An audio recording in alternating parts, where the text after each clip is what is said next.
इस कार्यक्रम को जॉय स्माइल मिनिस्ट्रीज के मित्रों और भागीदारों द्वारा संभव बनाया गया है। अब आप केवल आत्मनिर्णय द्वारा डर को हरा नहीं सकते। मैं इसे स्पष्ट करना चाहूंगी कि आपको सफल बनने के लिए केवल इच्छा शक्ति पर्याप्त नहीं है। हम जो भी करते हैं उसमें हमें परमेश्वर की आवश्यकता होती है।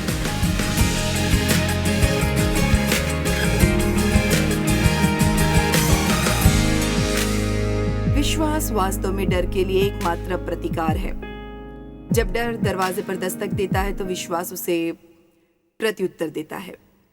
शैतान डर के द्वारा हमारे जीवन में प्रवेश पाता है और विश्वास के द्वारा परमेश्वर हमारे जीवन में प्रवेश करते हैं। पवित्र शास्त्र में लगभग 7,000 प्रतिज्ञाएं हैं, लेकिन इनमें से एक भी आपके लिए साकार नहीं होंगी अगर आप इस पर विश्वास नहीं करते। और ऐसा एक पल के लिए भी मत सोचिए कि शैतान आपके विश्वास को चुराने की कोशिश नहीं करेगा। हमें विश्वास की अच्छी लड़ाई लड़नी है। एक मसीह के लिए डर के प्रति केवल एक ही व्यवहार स्वीकार्य है और वो है मैं नहीं डरूंगा। अब आप इसे सुनिश्चित कर लीजिए, मैं नहीं डरूंगा। जो मैं कह रही हूं, मैंने ये नहीं कहा कि आपको कभी डर नहीं लगेगा, आपको डर महसूस होगा। लेकिन डरना और डर महसूस करना दोनों अलग चीजें हैं। देखिए, आप डर महसूस कर सकते हैं पर फिर भी आप डर नहीं सकते, क्योंकि डर शब्द का अर्थ है हार मान लेना या दूर भागना। इसका अर्थ है सिकोड़ लेना। और आज जो लोग यहाँ मौजूद हैं, आज जो लोग मुझे टीवी पर देख रहे हैं, मैं उनसे पूछती हूँ कि आप में से कितने लोग अपने जीवन में वहाँ नहीं है जहाँ पर आपको होना चाहिए था, क्योंकि शैतान ने आपको डर के द्वारा पीछे जकड़ रखा है। अनेक प्रकार के डर हैं जिनका उपयोग शैतान करता है और हम अलग अलग तरह के डर पर बातचीत करेंगे जिसका उपयोग शैतान करता है। और आज सुबह हम कई प्रकार के डर पर चर्चा करेंगे और इसे डर के कर सकते हैं। इसका मतलब है कि आप डर को महसूस तो कर सकते हैं, लेकिन फिर भी आप अब भी आगे बढ़कर वो कर सकते हैं जो आपको परमेश्वर करने के लिए कहते। बाइबल ये नहीं कहती कि थरथराओ मत, पसीना मत बहने दो, कांपो मत। ये कहती है डरो मत। एक बार फिर से इसका मतलब ये नहीं है कि हार मान लो या दूर भाग जाओ। मैं जो महसूस करती हूँ उस बारे में मैं हमेशा कुछ कर सकती थी, लेकिन मैं जो करती हूँ या नहीं करती हूँ उस बारे में मैं जरूर कुछ कर सकती हूँ। शायद मैं डर महसूस करने के बारे में कुछ नहीं कर सकती, लेकिन मैं आगे बढ़ने का निर्णय ले सकती हूँ, चाहे मैं कुछ भी महसूस क्यों न करूँ। अब मैं कुछ करना चाहती हूँ और मैं चाहती हूँ कि आप इसे सुने और समझें। यदि आप उस बिंदु पर पहुंचना सीख जाते हैं जहां आप तब भी सही काम करेंगे जब आप कुछ गलत महसूस करते हैं, तो आप एक विजयी व्यक्ति बनने जा रहे हैं। अगर आप केवल तब सही काम करते जब आप सब कुछ ठीक महसूस करते हैं, तो आप सच में परेशानी में हैं। आज आप क्या खाना पसंद करेंगी जॉयस? मैं एक बड़े कटोरे में नूडल्स खाना चाहूंगी। आप कल क्या खाना चाहेंगी? और भी नूडल्स, लजानिया, स्पेगेटी, फेटुचीनी। लेकिन मेरे साथ ऐसा नहीं होगा, क्योंकि मैं अपने पसंद के कपड़ों में आना चाहती हूं। आमीन। हम वो सब नहीं कर सकते जो हम करना चाहते हैं, और उस तरह के व्यक्ति नहीं बन सकते जो हम बनना चाहते हैं। आपको खुद को प्रतिबद्ध करना चाहिए। नीति वचन विवेक के बारे में बात करता है, और शायद आप में से कई लोग नहीं जानते कि इस शब्द का क्या अर्थ है, लेकिन इसका मतलब है अच्छा प्रबंधन। इसका मतलब है कि परमेश्वर ने हमें बहुत सारे संसाधन दिए हैं, यदि हम इन्हें अच्छे से प्रतिबद्ध करते हैं, बल्कि आपको ऐसा करना होगा तो ये बढ़ेंगे और समृद्ध होंगे। अब आप केवल आत्मनिर्णय द्वारा डर को हरा नहीं सकते। मैं इसे स्पष्ट करना चाहूंगी कि आपको सफल बनने के लिए केवल इच्छा शक्ति पर्याप्त नहीं है। हम जो भी करते हैं उसमें हमें परमेश्वर की आवश्यकता होती है। आमीन।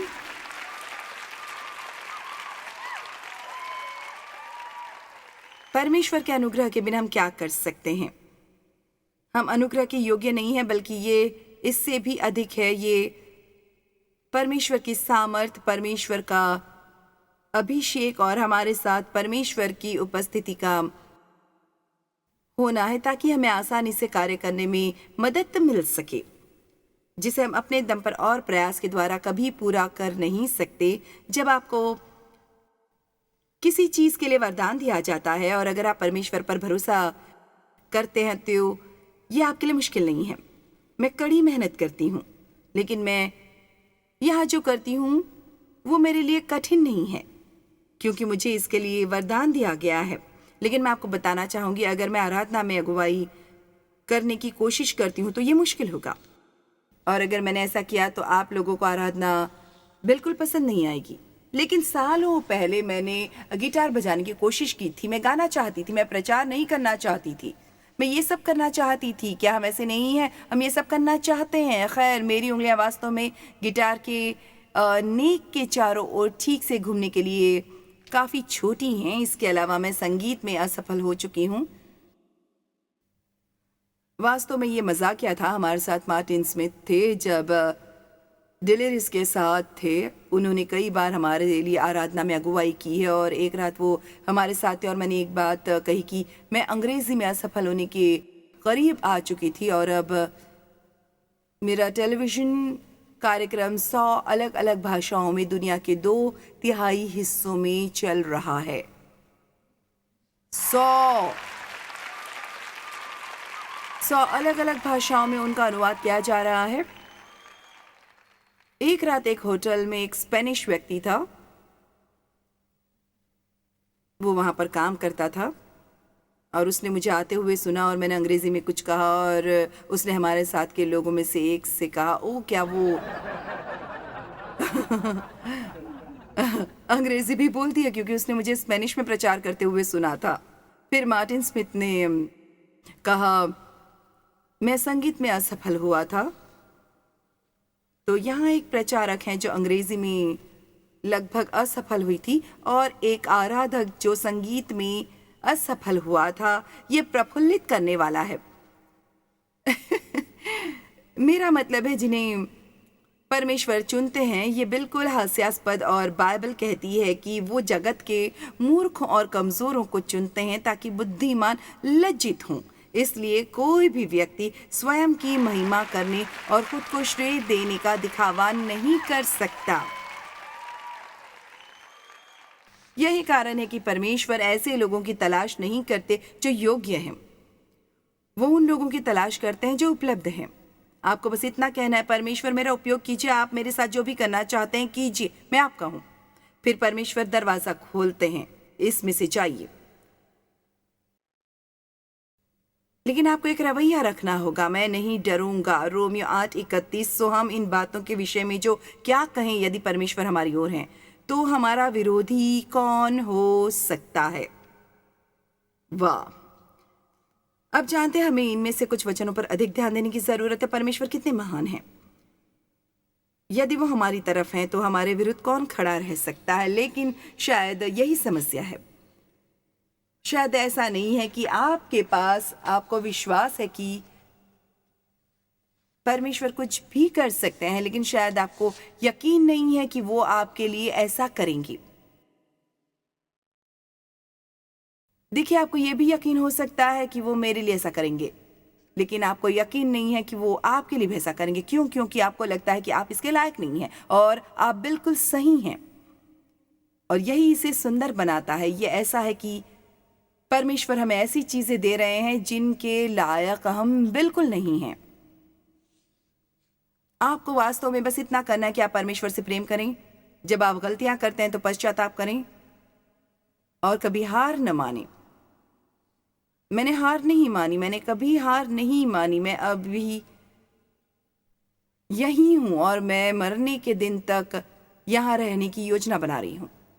लोग मुझसे हर समय पूछते हैं कि क्या आप सेवानिवृत्त होने जा रही हैं? अगर मैं सेवानिवृत्त हो गई तो दुनिया में क्या करूंगी? मैं सिर्फ नहीं जानती कि मैं इसे कैसे करूं, और मेरे पास इसके विरुद्ध कुछ भी नहीं है, इसलिए इसे गलत मत समझिए। लेकिन मुझे बाइबल में सेवानिवृत्ति नहीं मिली।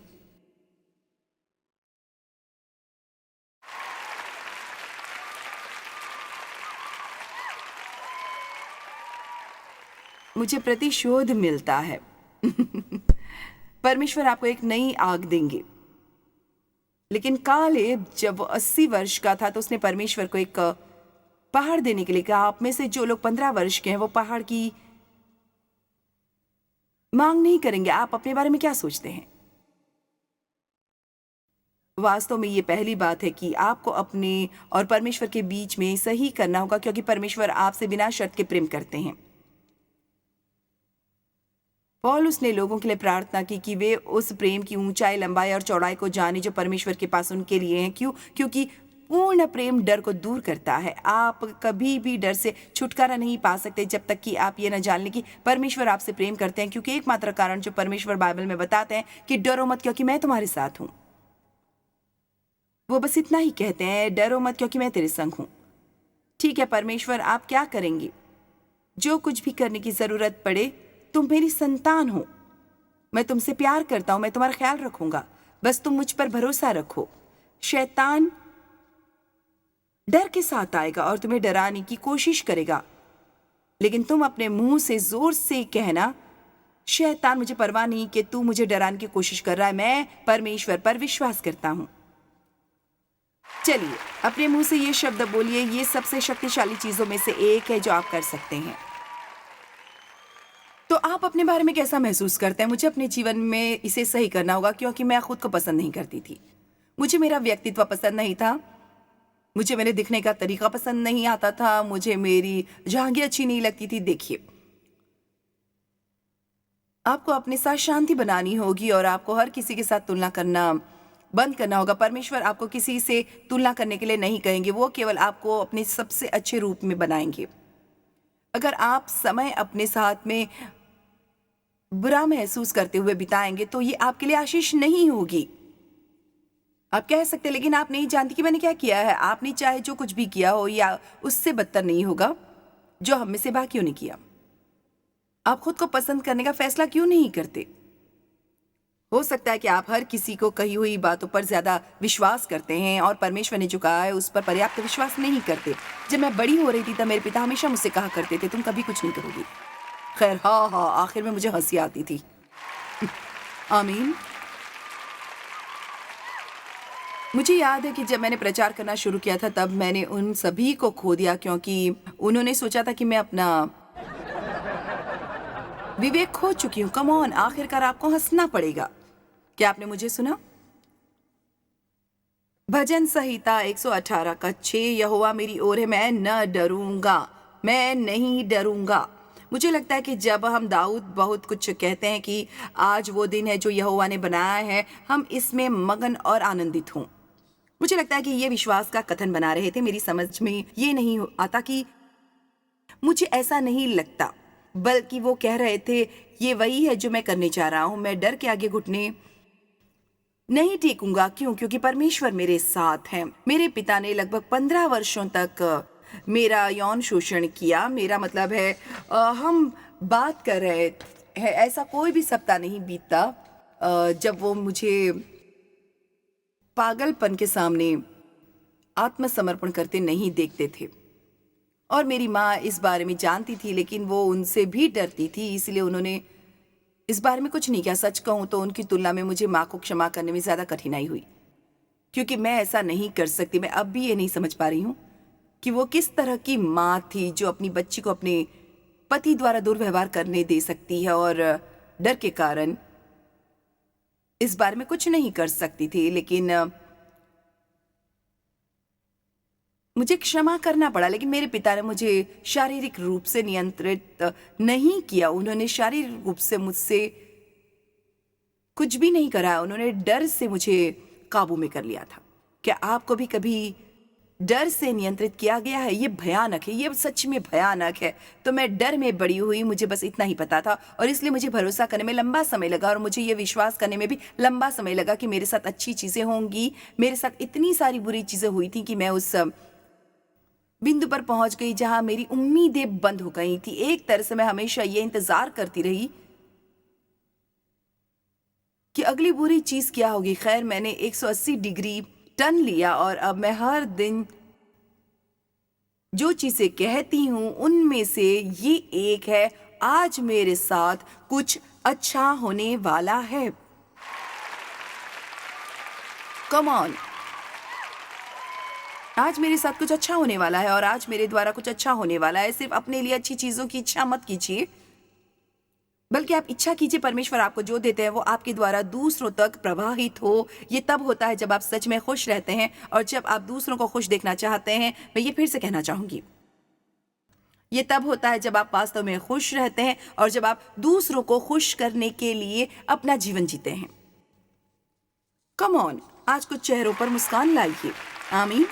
जैसे कि आप बहुत अच्छे हैं। मुझे यहाँ एक लड़की मिली जो बहुत उत्साहित है। मुझे वो लोग पसंद है जो उत्साहित रहते हैं। आमीन। मैं कभी नहीं डरूंगी। मैं डर महसूस कर सकती हूँ, लेकिन मैं इसके आगे नहीं झुकूंगी। आप में से कई लोग इस कहानी से परिचित हैं, लेकिन मरकुस 4:35 से लेकर अध्याय 5:1 तक हम वचन 35 के आरंभ में देखते हैं। उस दिन जब सांझ हुई तो उसने उनसे कहा, आओ हम पार चलें। और यदि अध्याय 5 पद 1 तक सब कुछ छोड़ देते हैं तो आप देखेंगे कि वे दूसरी तरफ पहुंचे। इसलिए जब परमेश्वर कुछ कहते हैं तो ऐसा होता है। हालांकि वचन 35 और अध्याय 5 वचन 1 के बीच एक बड़ी आंधी आती है। खैर, क्या ये उस तरह से नहीं है जैसा होते रहता है?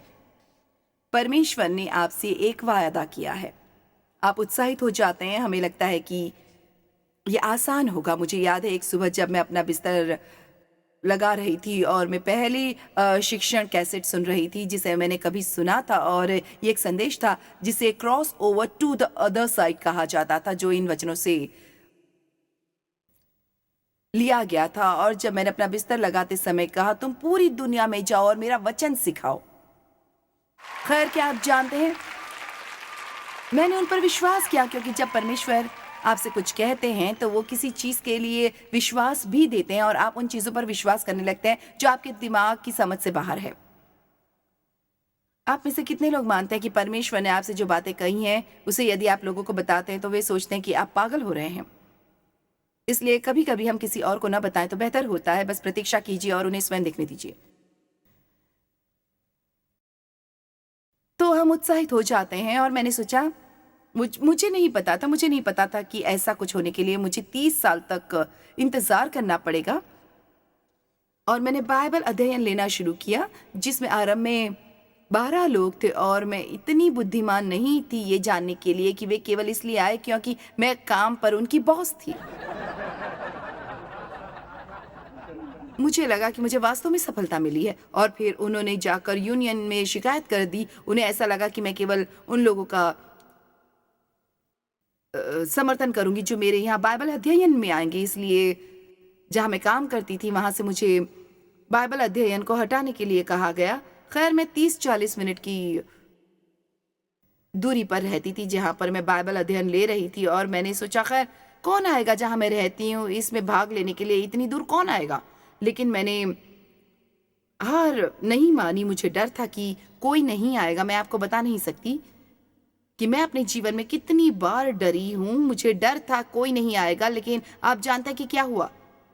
यहां 12 लोगों से बढ़कर 25 लोग आए।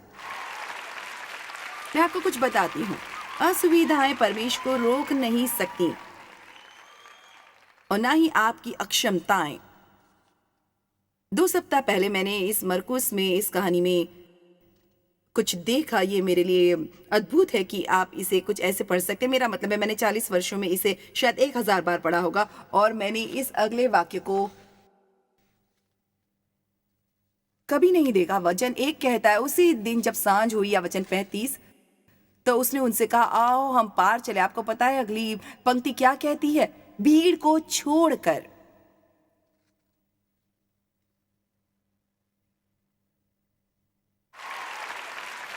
देखिए, मैं देखने जा रही हूं कि आप कितने बुद्धिमान हैं। क्या आप जानते हैं, अगर आप वो करने जा रहे हैं जो परमेश्वर आपसे चाहते हैं, तो शायद आप अपने दोस्तों को अपने साथ नहीं ले जा पाएंगे। क्या आप जानते हैं कि बहुत से लोग कई बार परमेश्वर के साथ संबंध रखने की बजाय किसी ऐसे व्यक्ति के साथ संबंध रखने का चुनाव करते हैं जिन्हें वास्तव में इनकी कोई परवाह नहीं है। मैं आपसे पूछती हूँ, क्या मुझे भीड़ को पीछे छोड़ना नहीं पड़ा जहां अब मैं हूं। आप में से कुछ लोग सबसे अच्छा एहसान जो खुद पर कर सकते हैं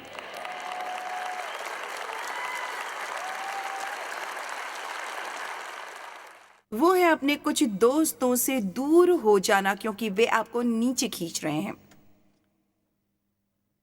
वे नकारात्मक हैं, वे संगीन हैं, वे आपको इन बातों में उत्साहित नहीं करते जिसे आप मानते हैं कि परमेश्वर आपसे यही करवाना चाहते हैं।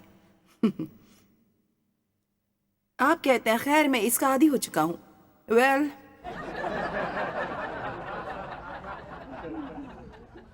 क्या आप जानते हैं यदि आप ऐसे हैं तो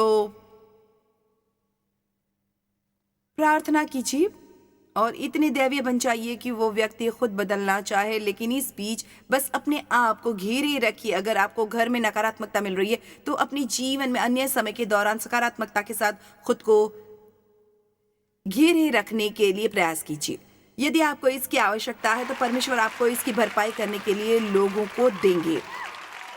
लेकिन मैं आपको कुछ बताना चाहूंगी, मेरी बात सुनिए। अगर आप वो बनना चाहते हैं जो परमेश्वर आपको बनाना चाहते हैं तो आप हर किसी के द्वारा पसंद नहीं किए जाएंगे।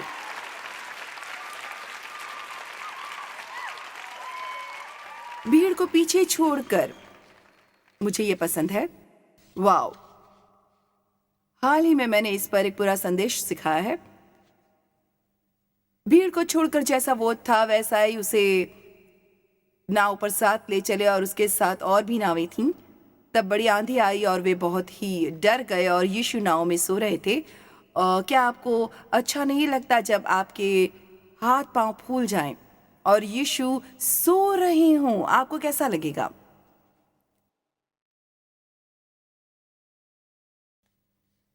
ठीक है, क्या आपको हमारे बारे में चिंता नहीं है? नहीं, ऐसा कभी मत कहिए, कभी मत कहिए परमेश्वर कि आप मुझसे प्रेम करते हैं, बल्कि आप हमेशा कहिए परमेश्वर मैं जानता हूं कि आप मुझसे प्यार करते हैं। मुझे परवाह नहीं कि मेरे जीवन में क्या हो रहा है, मुझे पता है आप मुझसे प्यार करते हैं। मुझे पता है कि आप मुझसे प्यार करते हैं। ये पहली बात है जिसे आपको सीधे अपने दिल में लाने की जरूरत है। वो ये है कि परमेश्वर आपसे प्यार करते हैं। और क्या आप जानते हैं, वो आपको इस आधार पर प्यार नहीं करते कि आप क्या करते हैं या क्या नहीं करते हैं। वो आपसे प्यार करते हैं क्योंकि उन्हें ऐसा करना ही है। परमेश्वर प्रेम है। परमेश्वर प्रेम है।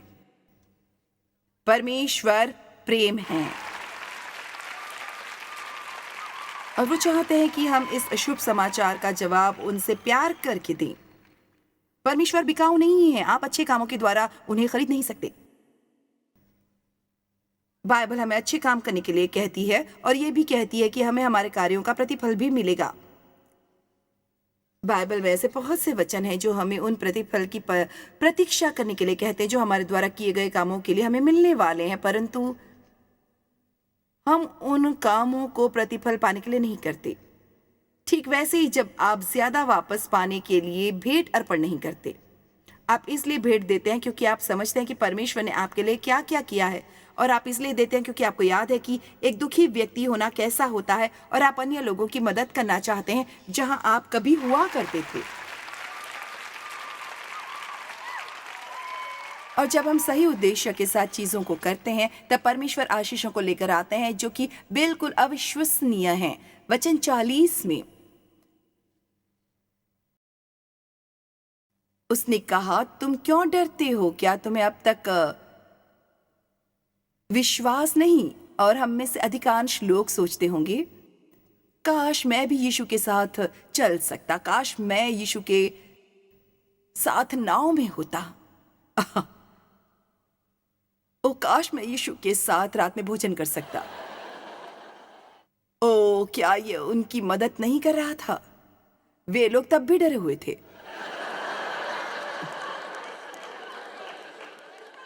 क्या तुम्हें अब तक विश्वास नहीं? लेकिन वे दूसरे किनारे पर पहुंच गए,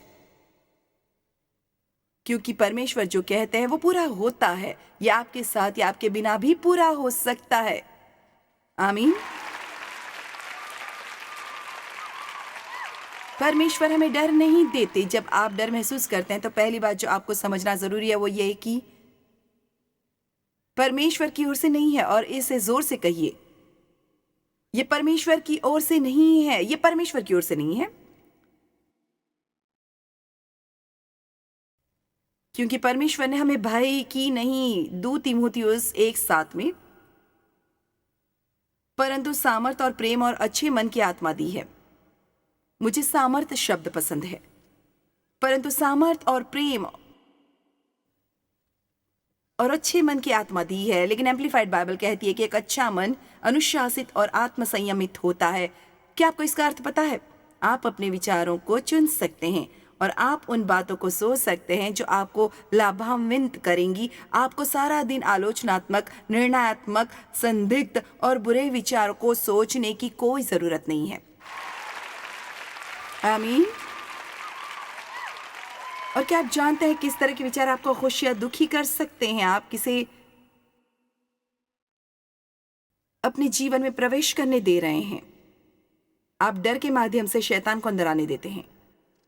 मैं कुछ लोगों को सुन सकती हूँ, मैं इसमें मदद नहीं कर सकती, मुझे बस डर लगता है। याद रखिए, हम इस बारे में बात नहीं कर रहे हैं कि आप कैसा महसूस करते हैं, हम बात कर रहे हैं कि आप क्या प्रतिक्रिया करते हैं। आप आगे बढ़कर कह सकते परमेश्वर मुझे डर लगता है, लेकिन मैं इसे रोकने वाली हूँ क्योंकि मुझे पता है कि आप मेरे किसी भी भावना से बड़े हैं। इसे कोई फर्क नहीं पड़ा कि मैं कैसा महसूस करती हूँ। भजन संहिता 86:2 में दाऊद ने ऐसा कहा है और मैंने इसके बाद लिखा, बहुत अच्छा है परमेश्वर मेरे प्राण की रक्षा कर, क्योंकि मैं भक्त हूँ, तू मेरा परमेश्वर है। अब ये एक ऐसा व्यक्ति है जिसने व्यभिचार और हत्या की और वो कहता है मैं तेरा भक्त हूँ। मेरा मतलब ये ऐसा है, कम ऑन, मुझे एक ब्रेक दो। लेकिन क्या आप जानते हैं ये मुझे क्या साबित करता है? वो पापों की क्षमा की सामर्थ को समझता था। वो उस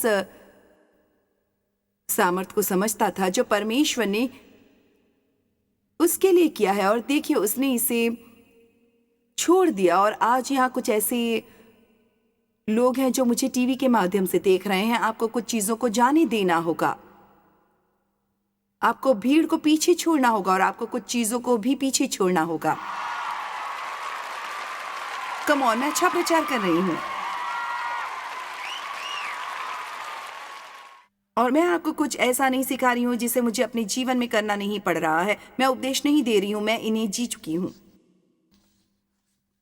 और मुझे पता है कि शब्द कार्य करते हैं। मैं इसे जानती हूं क्योंकि मैंने इन्हें अपने जीवन में काम करते हुए देखा है। लेकिन मैं ये भी जानती हूँ कि यहाँ प्रतीक्षा होगी और ये संदेह भी आएगा और ऐसी भावनाएं भी आएंगी जो इसे कठिन बना देंगी। लेकिन मैं ये भी जानती हूँ कि आप वो सब कर सकते हैं जो परमेश्वर आपको करने के लिए कहते हैं, क्योंकि वो आपको कुछ ऐसा करने के लिए नहीं कहेंगे जो आप नहीं कर सकते।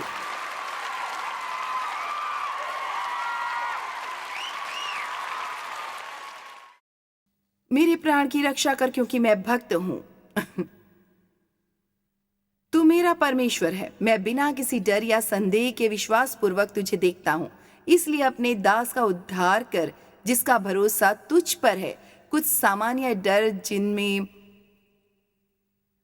हम जीते हैं या जिनसे हम निपटते हैं, आप ऐसे ही हो। और उनमें से कुछ ऐसी चीजें हैं जिनके बारे में शायद आपने सोचा भी नहीं होगा। आप जानते हैं हम जिन शंकाओं से निपटते हैं, उनमें से ये एक डर है कि जो हम चाहते हैं वो नहीं मिलेगा। शायद कोई ऐसा सोचता है कि आप अकेले हैं, मैं शादी करना चाहता हूं पर मुझे लगता है कि अगर मैं ऐसा ना करूं तो मैं ज्यादा खुश रहूंगा। तो आप बिल्कुल सही सोच रहे हैं, मैं खुश नहीं रह सकता। अब हाँ, कुछ और बातें अच्छी हैं, लेकिन देखिए क्या पता क्या होता है जब आप डरते हैं कि आप जो चाहते हैं उसे प्राप्त नहीं कर पाएंगे, तो आप उन मामलों को अपने हाथों में लेना शुरू कर देते हैं। यहीं से परेशानी शुरू होती है। मैं कई सालों तक इन पहाड़ों के चारों ओर घूमती रही। मैं मजबूत इच्छा शक्ति वाली, स्वतंत्र और दृढ़ महिला थी, और अगर परमेश्वर ऐसा नहीं करते तो मैं कर लेती थी।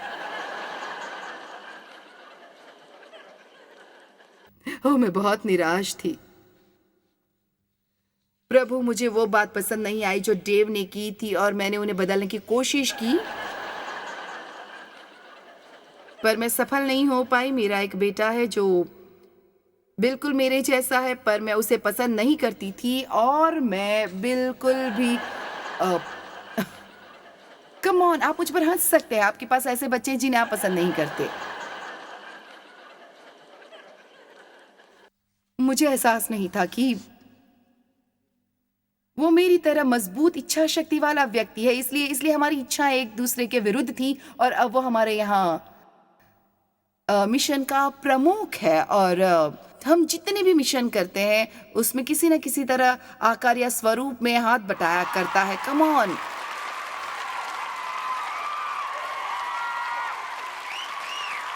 मुझे डर था कि मुझे वो नहीं मिलेगा जो मैं चाहती हूँ। खैर, क्या आप जानते हैं, अगर आप इसे प्राप्त नहीं करते तो आपको इसे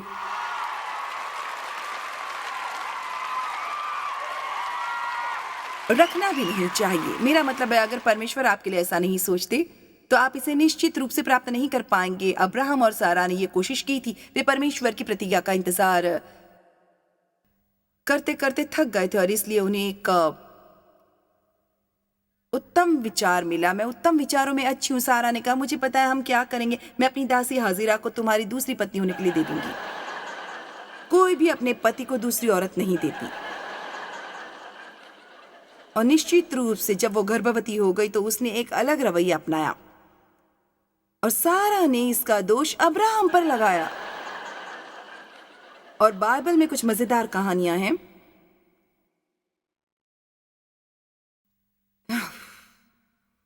क्या आप जानते हैं कि यीशु क्रूस पर जाना नहीं चाहते थे?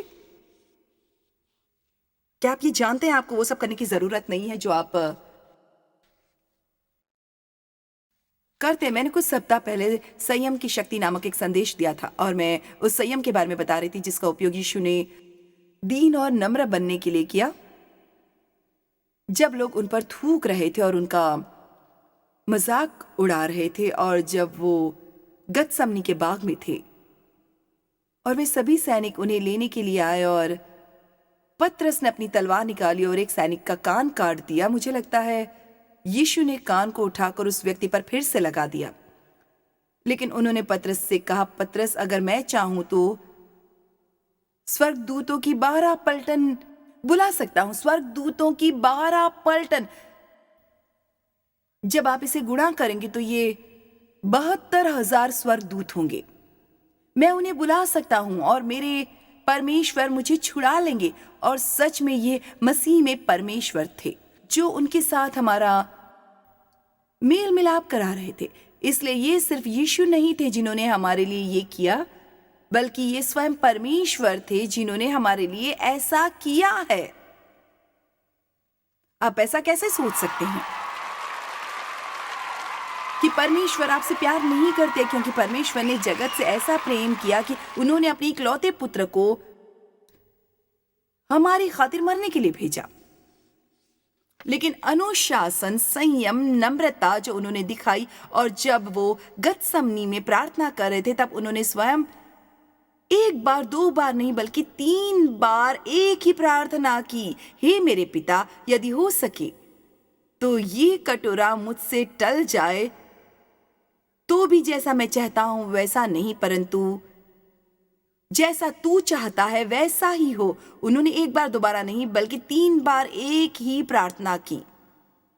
मुझे लगता है उन्होंने जो किया उसे वो नहीं करना चाहते थे और मैं आपको बताना चाहूंगी, हम वो सब कुछ नहीं करना चाहते जो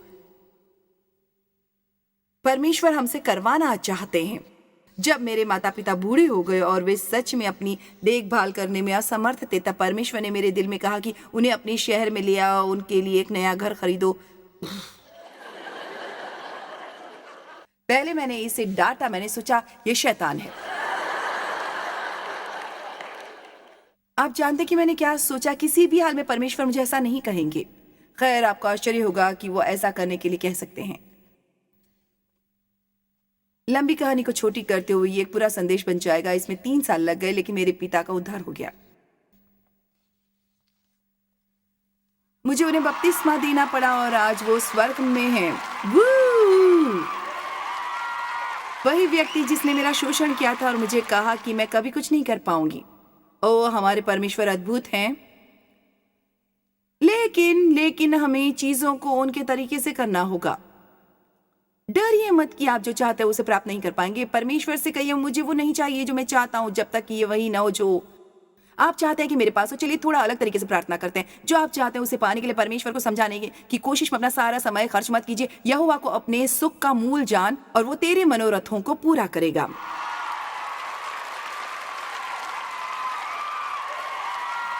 आमीन। एक और डर जो हम में है वो विफलता का डर है, जो कि अपूर्णता का डर है। ओह, बस हम हर किसी के सामने अच्छा दिखना चाहते हैं। आप हमेशा गलतियां करेंगे, हमेशा। और आप तब तक असफल नहीं होंगे जब तक आप कोशिश करना बंद कर देते हैं। यही असफलता है। आप हार मान लेते हैं, आप और कोशिश नहीं करते, आप गलतियां करते हैं और आपको अपूर्ण होने में सहज होने की जरूरत है। यह आपको अजीब लग सकता है, लेकिन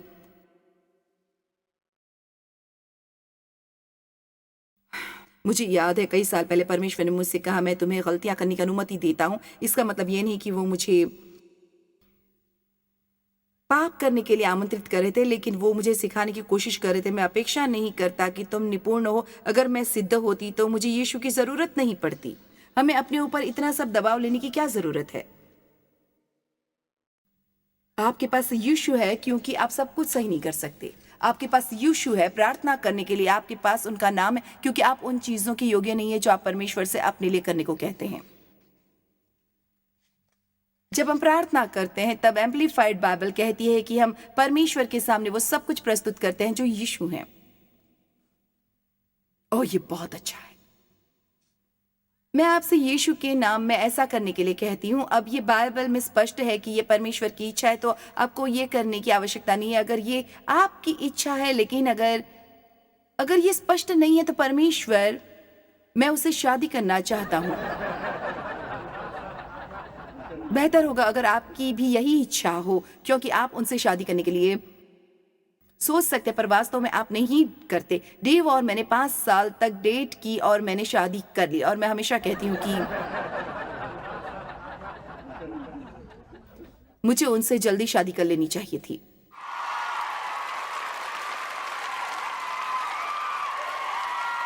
वो वहां नीचे बात नहीं कर रहे हैं।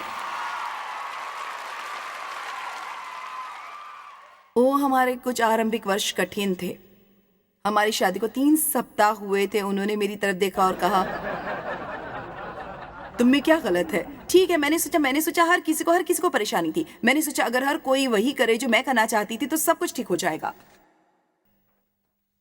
यही वजह है कि ये कितना प्रफुल्लित करने वाला है कि परमेश्वर ने मुझे प्रचार करने के लिए बुलाया है। नाव से बाहर निकलने वाले 12 शिष्यों में से केवल एक ही था। बाकी के 11 लोग डरे हुए थे। अंत में पतरस डूबने लगा, लेकिन कम से कम उसने कोशिश तो की। मैं आपको बताना चाहूंगी कि आप कोशिश करते हैं और असफल हो जाते हैं, फिर कभी कोशिश नहीं करते। क्या आपने मुझे सुना? जबकि परमेश्वर कोशिश न करने की बजाय कोशिश करने पर असफल होना पसंद करेंगे। लेकिन हम इतना डर जाते हैं कि अगर हम असफल हो जाएंगे तो कोई क्या सोचेगा। जो हमारे अंदर एक और डर, यानी मनुष्य का डर ले आता है। प्रभु दया कीजिए, अगर आप उनसे डरे हुए हैं तो आप भीड़ को कभी पीछे नहीं छोड़ पाएंगे। मार्गरेट थैचर ने कहा है, यदि आप पसंद किए जाने के लिए जीवन में निकलते हैं तो आप किसी भी समय किसी की चीज पर समझौता करने के लिए तैयार रहेंगे और आप कुछ भी हासिल नहीं करेंगे। मैं इसे फिर से कहती हूं, यदि जीवन में आपका लक्ष्य पसंद किया जाना है तो आप किसी भी समय किसी भी चीज से समझौता करने के लिए तैयार रहेंगे, क्योंकि यही एकमात्र तरीका है जिससे हर कोई आपको पसंद करेगा। अगर आप अपने नैतिक मूल्यों से समझौता करने के लिए और उनके स्तर पर आने के लिए तैयार हैं।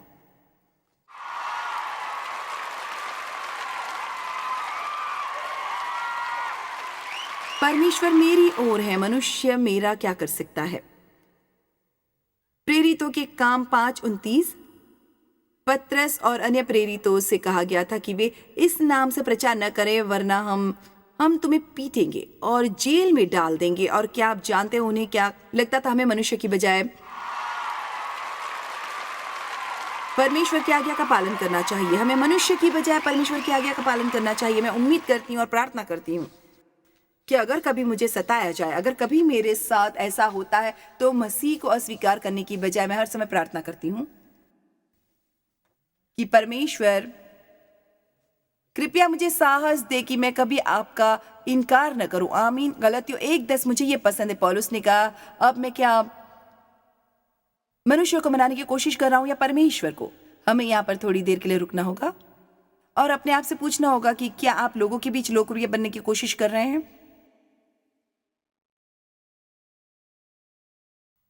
या आप स्वर्ग में लोकप्रिय होने की कोशिश कर रहे हैं? देखिए, पौलुस ने क्या कहा, यदि अब तक मनुष्यों को ही प्रसन्न करता रहता तो मसीह का दास न होता।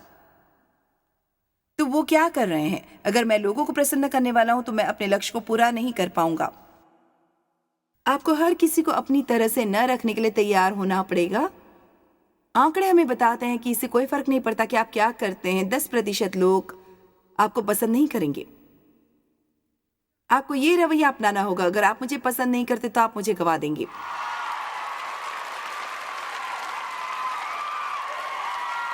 जब मैंने पहली बार ऐसा करना शुरू किया तब मुझ में लोगों का डर था। मैं हमेशा डरा करती थी कि लोग क्या सोचेंगे। पर देखिए, अगर कोई उठकर बाहर चला जाए तो मुझे पता है कि उन्होंने सोचा है कि मेरा संदेश भयानक है और वे मुझे पसंद नहीं करते, और मैं घर जाकर पूरी रात खुद को प्रताड़ित करती थी। क्या आप में से किसी ने कभी खुद को पूरे दिन प्रताड़ित किया है? मेरे साथ आंखें खोल देने वाला एक अनुभव हुआ। एक रात एक लड़की आई और वो यहाँ दूसरी पंक्ति में बैठ गई और मैं लगभग 5 मिनट तक प्रचार करती रही और वो उठकर बाहर चली गई। मैं पूरी रात बहुत दुखी रही।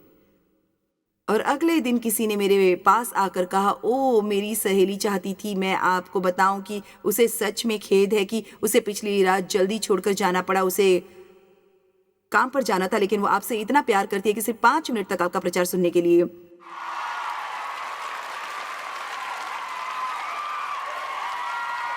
जब हम शैतान के झूठ को सुनते हैं तो यही होता है। वो हमें यकीन दिलाता है कि लोग हमें पसंद नहीं करते, जबकि वो बिल्कुल सच नहीं होता।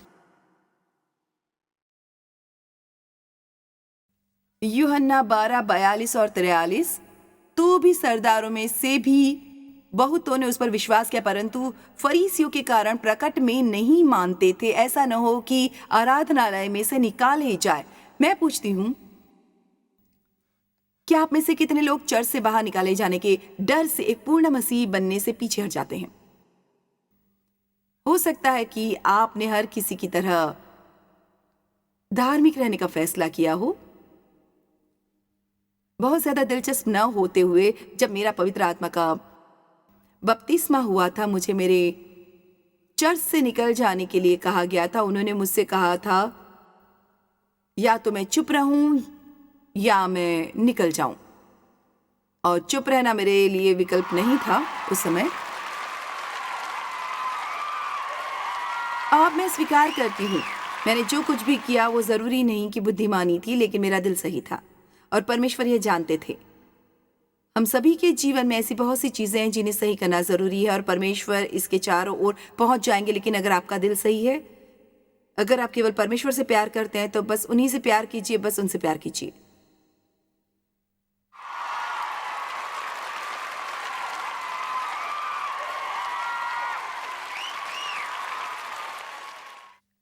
यहां एक बड़ा डर है।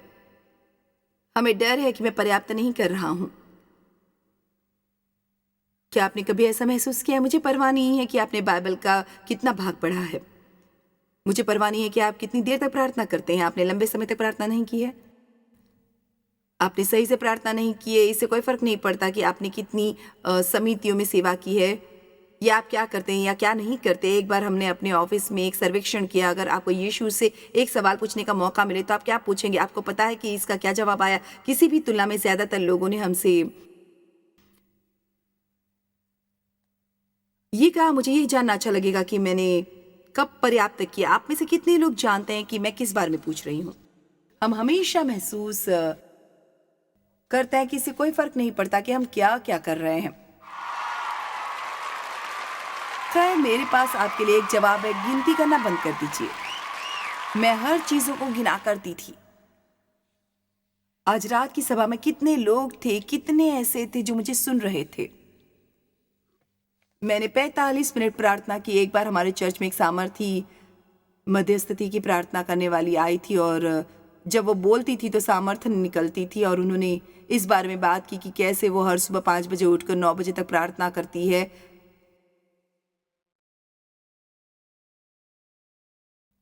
वो दिन में 4 घंटे प्रार्थना करती थी। मैंने सोचा यही सही जवाब है, हमें हर दिन 4 घंटे प्रार्थना करनी होगी और तब हम उनके जैसे बन जाएंगे। इसलिए मैंने अपने परिवार में घोषणा की, मैं हर सुबह 4 घंटे प्रार्थना करूंगी। मैं खुद को अपने कमरे में बंद कर लूंगी, कोई मुझे परेशान नहीं करेगा, कोई अंदर नहीं आएगा। अब से हर सुबह 4 घंटे प्रार्थना करूंगी। मैं अंदर गई और 5 मिनट के अंदर कम से कम 3 बार वो सारी प्रार्थनाएं कर ली जो मैं जानती थी। फिर मैंने और 5 मिनट प्रार्थना की और 3 घंटे और 55 मिनट तक झपकी लेती रही।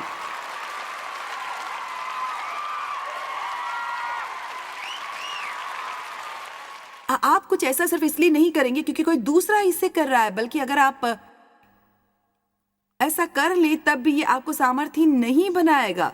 जो चीज आपको सामर्थ्य बनाएगी वो है उसे रोकना जो परमेश्वर आपको करने के लिए कह रहे हैं, ना कि वो जो किसी और से करने के लिए कह रहे हैं।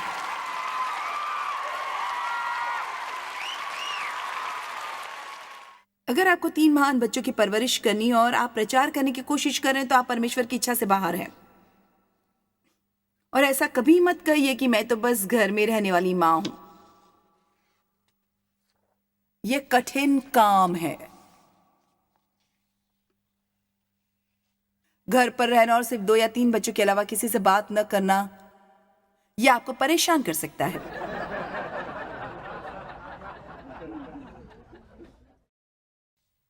ये डर क्या पर्याप्त नहीं कर रहे हैं? हमारे पास चर्च में कोई आया था और उन्होंने हमें हर साल बाइबल पढ़ने के लिए उत्साहित किया।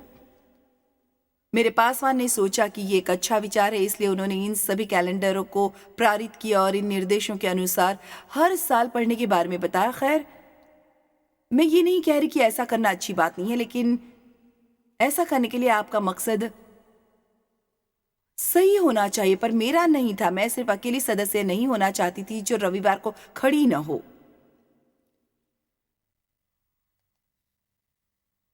इसलिए मैंने उस कैलेंडर को अपने फ्रिज पर रखा, क्योंकि मैं चाहती थी कि घर में आने वाले लोग इसे देखें और मुझसे पूछे कि ये क्या है।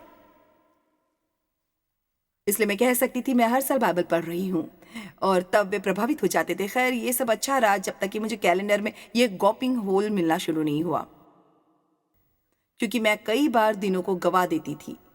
एक दिन मैंने सोचा इन्हें नहीं पकड़ूंगी, तो मेरे पास पढ़ने के लिए लगभग 35 या 38 अध्याय थे और मैंने उन सबको जूम किया। और फिर परमेश्वर ने मुझसे कहा, तो मुझे बताओ जॉयस, तुमने क्या सीखा? Come on. और मैं एक भी वचन याद नहीं कर पा रही थी। मैंने जो पढ़ा था उनमें से एक भी याद नहीं कर पा रही थी कि उन्होंने मुझे क्या सिखाया है। क्या तुम्हें नहीं पता कि तुम सारे 10 अध्याय पढ़ लो और इसमें से कुछ भी न समझो? बजाय इसके मैं चाहूंगा कि तुम सिर्फ एक वचन पढ़ो और उसमें से कुछ समझो। परमेश्वर हमारी संख्या से प्रभावित नहीं होते, बल्कि हमें ज्यादा से ज्यादा यीशु के समान बनना है। वो हमेशा लोगों से कहा करते थे, वो इन महान चमत्कारों को करने के बाद कहते थे,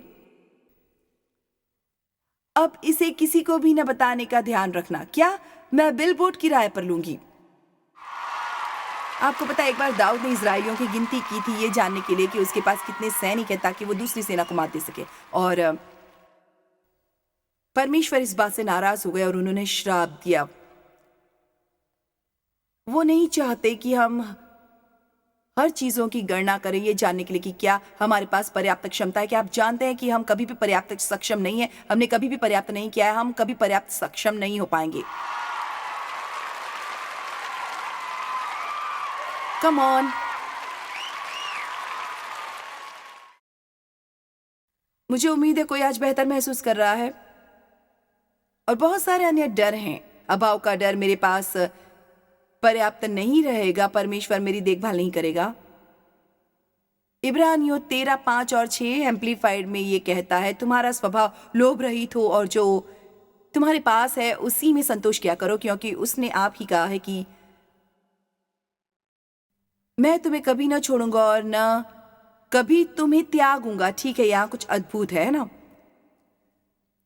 इसलिए हम बेधड़क होकर कहते हैं कि प्रभु मेरा सहायक है, मैं न डरूंगा। मनुष्य मेरा क्या कर सकता है? मनुष्य मेरा क्या कर सकता है?